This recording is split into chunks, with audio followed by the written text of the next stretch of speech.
Hi, this is Cooking with Audrey and Michelle. Hi, I'm Audrey. Hi, I'm Michelle.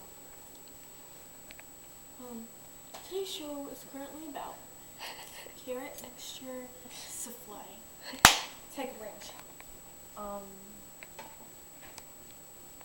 You first step, chop the carrots. Shop. Minute 20 left. I don't know. No, just say, are you having problems with your kitchen? Having some technical difficulties performing this. Yes. That's not sounding good. Okay. What?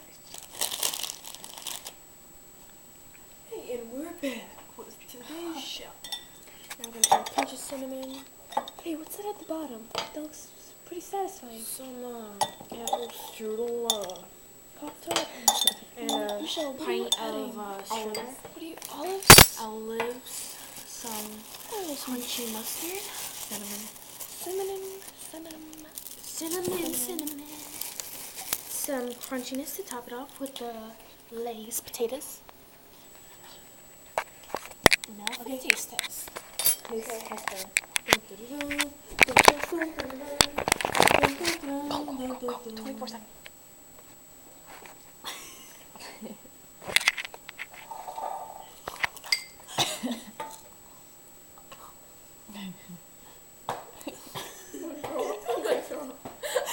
And that's today's show. Have a nice day. Bye.